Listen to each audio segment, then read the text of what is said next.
What's going on, everybody? GemMint here, back again with another Omnibus haul, and we got a killer haul from Organic Price Books today. 2 Peter J. Tomasi DC Omnibus, we got 2 Marvel Omnibus, and adding to that absolute collection that has been so scarce ever since we sold some of them off.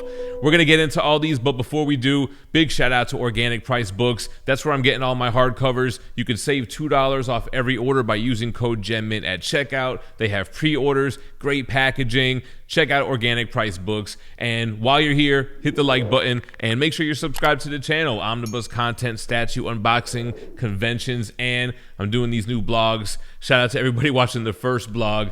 All right, so let's jump into the first out of 2 Peter J. Tomasi Omnis. We got the Detective Comics run, which I did jump into around midway when I was doing the new comic book day reviews.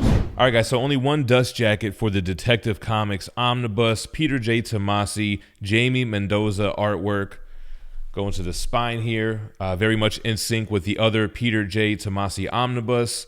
So you got the blue text, Detective Comics, where we're at with this story and what it collects, which is Detective Comics 994 through 999. Then you get 1001 through 1016, 1018 through 1026, 1028 through 1033, plus annuals 2 and 3. The Rest in Peace Pennyworth #1 one-shot, and it gives you stories from Detective 1000 and 1027. Those were big, oversized milestone issues, so I'm assuming it just has the Peter J. Tomasi stuff. Features never before printed scripts for Detective 994 and 1004. $150 cover price. Inside of the dust jacket doesn't have biographies like with the Marvel Omnis. It's just kind of teasing the story, if you will, with some artwork behind it. And we do get a wraparound cover on the hardcover, even though it does have the graphics for the spine, but still very cool, action-packed. Moving into the inside, so you have the Rogues Gallery as the cover pages. That's pretty cool. Got some Deathstroke, Scarecrow, Mr. Freeze, Clayface. I'm assuming that's what we're going to get.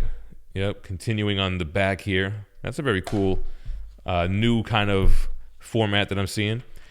Cover page, moving into the credits. Then we have the table of contents. So I want to say I started reading these when I started to do the new comic book day reviews. It must have been sometime late 2019 and then into 2020. So table of contents here. So you get Virgin covers leading into the comics. We get variants as well. Virgins, Mark Brooks artwork here. A lot of this stuff I've read and talked about on the channel with you guys, especially like that Alfred Pennyworth Rest in Peace. I remember when that one shot came out. So fairly new material. The Hellbat armor. Here we have, okay, yeah, so when we get to Detective 1000, they're giving us some variants here. Got this wraparound cover, almost like an ASM 316 homage, Jim Lee cover. Another variant here. I'm trying to see us get to a point that I remember reading, man. I don't have the best retention, but definitely got into this run sometime midway. I mean, either way, the art looks great. I was a big fan of Detective Comics. During the entire time of me doing new comic book day reviews, I remember many times saying, like, man, I like Detective's run more than the actual Batman ongoing series. It looks like the Peter J. Tomasi run was really just throwing a lot of the familiar Batman rogues at him. You got Bane, you got Mr. and Mrs. Freeze in this one here. You can see we have the Joker. Yeah, see, this is starting to look familiar when the Joker, what is this, leading up to the Joker War stuff with Lucius Fox. All right, in the back, we get a behind-the-scenes art gallery. So nice to see them go from pencils to inks, fighting Croc. I was going to say it looks like Mark Brooks. It is. Here are the scripts they were mentioning before, never before printed. Okay, and it continues here with all the villains. So I had a taste of Peter J. Tomasi's stuff in the Detective Comics run. I didn't get into any of the Green Lantern Corps as this was coming out. I read Green Lantern via the Omnis, the Jeff Johns 3 volumes, and then the Blackest Day, Brightest Night. So I'm going to have to do what I did with Batman and Robin and with Superman and Super Sons and get caught up on my Peter J. Tomasi via the Omni. Let's flip through it though, see what it looks like. And only one dust jacket exists for the Green Lantern Corps Omnibus.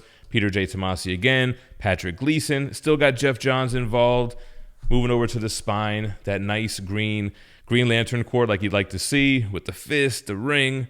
Got DC Comics on the bottom. and of course what we collect on the back. So we've got Green Lantern Corps Recharge 1 through 5, Green Lantern Corps 1 through 3, then 7 through 38, Green Lantern 21 through 25, Sinestro Corps Special 1, and stories from Showcase 95, issues 7 and 8, Blackest Night Tales of the Corps 1 through 3, and Untold Tales of Blackest Night, issue 1, another $150 Omni. We just get some artwork on the inside of the dust jacket. Then we get the artwork on the hardcover. You got the Corps on the front, and on the back here, the spine has its own graphic, similar to the dust jacket with the fist. And like I said, when it comes to Peter J. Tomasi, most of his stuff I've read in omnibus form. Have not read this material, so I've read all the Jeff Johns, Green Lantern Omnis, Brightest Day, Blackest Night, and very cool to see this get collected so that I can fill in those blanks here. You got a table of contents, some credits to the left. And then here goes the Recharge series. You got Kilowog, Kyle Rayner, Guy Gardner. So also Virgin covers leading into the story. The Green Lantern Omnibus read-through was one of my favorites. Love Jeff Johns, love the universe that was created, the storytelling, all the different Lantern Corps with the emotional spectrum and the Blackest Night stuff. Again, I didn't read that during as single issues as they came out, so I got caught back up on the Omni, which is what's going to have to happen here as well. The artwork, this era, that whole Green Lantern run is definitely a must-read. As far as bonus content here, it looks like we have some scripts. Here we have a biography on Peter J. Tomasi and Patrick Gleason, who would probably go on to be more famous for his Spider-Man artwork. But this was, like I said, early 2000s stuff, Green Lantern. All right, now this one I have read. Every single issue in this omnibus I read as a single issue and reviewed here on the channel. So cool to see, like, some short time later it collected in the omnibus format, all in one book, by the way, which is crazy when we talk about page count and what it collects. Let's just jump right into it. All right, guys, time for the big boy omnibus, the Jade Giant himself. They did have 2 covers for this omnibus, both by Alex Ross. This is the direct market variant. The regular cover is kind of like what that Superman 1 homage. So can't go wrong either way. Big fat spine, Immortal Hulk logo. You got Al Ewing, Bennett, Jose Barbo, and Mounts. And I thought this was going to be a volume 1, volume 2 kind of deal, but they crammed the 50-issue series into this one omnibus. It's over 1,600 pages. It also has issue 0, and then it has all of these one-shots, the Immortal Hulk, The Best Defense, Defender's Best Defense, Absolute Carnage Immortal Hulk, Immortal She-Hulk 1, King in Black Immortal Hulk, Gamma Flight 1 through 5, plus material from Avengers 684 and Immortal Hulk Time of the Monster for $150.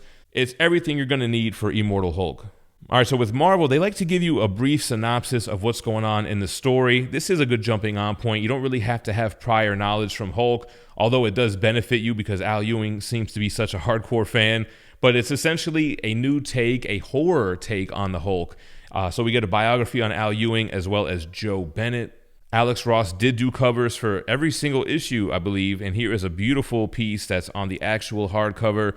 Hulk in this nightmarish land, this whole behind the green door. This is an essential read, man, for Hulk fans or just comic book fans in general.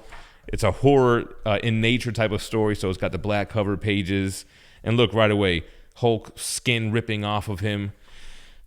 Huge amount of credits here as you had a lot of people working on the run. Like we said, a lot of issues. Avengers 684 acts like a prologue to the Green Door. This whole idea that the Hulk can't die and that there's like this afterlife, this subconsciousness of Bruce Banner where things are alive and who's taking control, who's behind the wheel of the Hulk.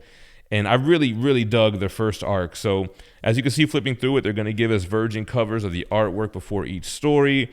The artwork, the paneling, the pacing, it's a thriller type of story, a supernatural thriller kind of. So we do get some flashback stuff, a lot of contortion and gore and him changing from Bruce Banner to the Hulk, going into Bruce Banner's childhood and a lot of mentally focused issues with Bruce. I feel like they just did a great blend of like psychological thriller and horror at the same time. There were some things of the arc that I didn't like. The whole Minotaur boss thing I used to always make fun of when I was reading this in single issues as it would come out. I never liked the Harpy character, the Red She-Hulk that turns into the Harpy. But definitely still worth the read. Like over 50-something issues, you're bound to have some stuff you like more than the others. But very unique take. Look, you got some variants here too. Dale Keown, classic Hulk artist. Yeah, Al Ewing really went like out there with it, like this big nightmarish story. This is like Berserk vibes, right? These big, huge monsters and like these little demons going everywhere. We have the leader. And the way that Al Ewing ties all these threads together, man, it's just such a fulfilling read. Here goes Harpy. Not a fan of her. Always had these quotes before each issue. Like a lot was put into this stuff. Issue 39. Issue 50, I think, is also an oversized issue. Plus, you had all those Hulk one-shots. The Immortal Hulk one-shots were fun too, man. If you guys were watching the channel during that time, I would usually read those when they came out weekly. All right, so a Jeff Lemire introduction. You get a Hulk timeline. Yeah, this almost acts like a Hulk grand design too, man, because it goes through Hulk lore, and it gives you so much background. Characters, designs by Joe Bennett. Here we have variant covers, more Dale Keown, more Alex Ross. He goes to Timeless stuff, the She-Hulk. Yeah, so that's what this dust jacket is, the Timeless variant. Just Go Marvel Masterpiece variant. I had that in a single issue. That was for issue 50. This video is brought to you by ThatSpiderManBooth.com. Their September subscription box is now live. So what do you get with the subscription box? Well, you get the Fan Box. It's 5 comic books, both store exclusives and random comics, at least $100 worth of retail value just there. You also become a That Spider-Man Booth Club member, which gives you access to the members-only store that has exclusive content and free shipping. You get a 50% off homepage product discount with free shipping, monthly YouTube giveaways via the Monday Mania show, and of course, the variant that's exclusive to this box for September, which is a Do You Poo Ninja Funk homage by Alex Cormack. Make sure to head on over to ThatSpiderManBooth.com and sign up for that subscription box today. All right, next up from Marvel, this one flew past the radar because we just recently got in a SpiderGwen Omnibus, and I thought this was like a new printing. Maybe some amount of months have gone by or something, but no, I was wrong.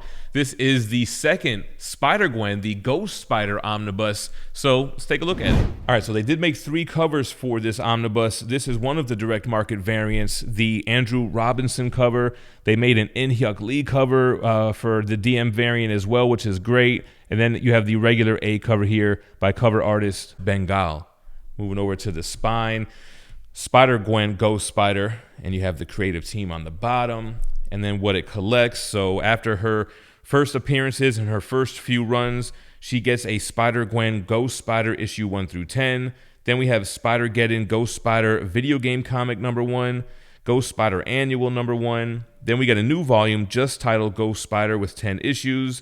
Ties into King in Black with Venom vs. Carnage 1 through 3, then Web Warriors 1 through 11, and material from ASM issue 1 from the 2015 volume with just a $100 cover price. And then on the inside of the dust jacket, again, where are we at with Spider-Gwen as Ghost Spider during this time in comics? A biography on all the creators, writer Mike Costa. Then you got Sheena McGuire, David Baldione, and more.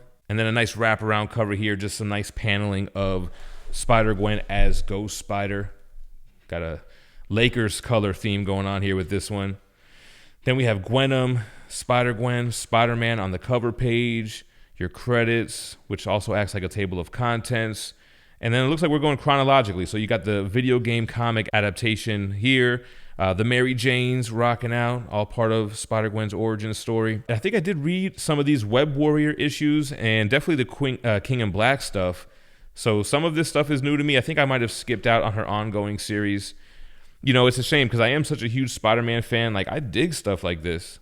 But to me, it's always kind of like an Elseworlds Spider-Man tale. And I don't know, I'm more of a main continuity kind of guy. And I guess she is in the main continuity somewhere. But it makes sense that they're cranking out the omnibus. I thought this was going to be a reprint of the last one, but actually just continuing those runs. So fairly newer material being collected in hardcovers.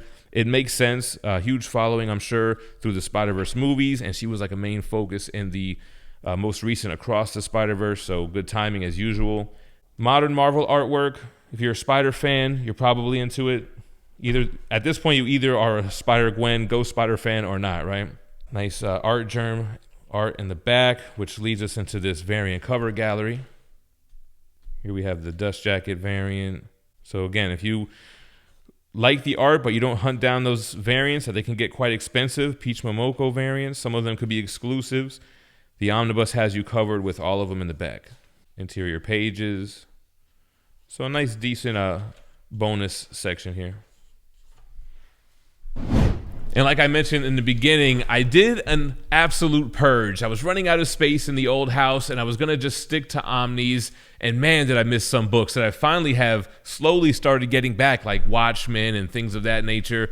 This is one of them. This is Alan Moore, V for Vendetta. Let's take a look at it.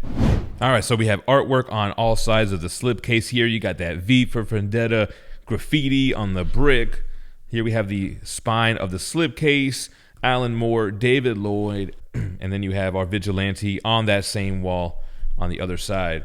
Here we can see the dust jacket for the actual hardcover. Nothing on the top. On the bottom, we do see a $125 price tag. So you have a slipcase, and then you have the dust jacket here. Spine that we've seen. Then you have the rose on the back. Just black panels on the inside of the dust jacket. I mean, continuing the art here, but barely. And then we have the hardcover. It has a nice texture to it. I don't know how to really describe it. Then you have this embossed mask, the spine of the actual hardcover with the red text, and then the back just DC Black Label. All right, opening up to some art on the cover pages. Some more artwork. Here we have the credits. Table of contents. You have book 1, which is V for Vendetta 1 through 3. Book 2 are issues 4 through 7. You have an interlude, which is issue 7. Then book 3 is issues 8 through 10. And then you get an introduction by David Lloyd and Alan Moore. As we jump into the wraparound covers for the original issues published by DC. So as you can see, this omnibus is in color. It's got a very muted color palette, though. It almost lends to the original black and white comics. Not to really go into the story too much, I did do a review of this story and the movie back in the day, if you guys remember. But basically, you have a vigilante overthrowing a tyrannical government. Stuff that kind of is hitting a little too close to home these days. But you get the issues in this story in its entirety in the Absolute Edition. And like I said, I'm trying to rebuild this library with stuff, iconic stories that will never get the omnibus treatment. There's really no need. This is on your essential reading list. This is up there with other great Alan Moore works like Watchmen, like Swamp Thing. But this one is more so of a standalone story in its own universe, like Watchmen. And it definitely it deserves the read here. So let's see what else do we get in the back here. This is the painted smile, which looks more like an afterword from Alan Moore from '83. Get some character designs with some notes. We get some artwork of V is the main protagonist here. Original art on those wraparound covers and I guess sketch ideas for the covers. And then the biographies on the creators on the back. All right, guys, there we go. Told you we had a killer haul. That Immortal Hulk Omnibus is a must-own in anyone's collection. Let me know what you think about these in the comments down below. Which ones are you picking up? Which ones are you passing on? I appreciate you watching. Stay minty fresh. Peace.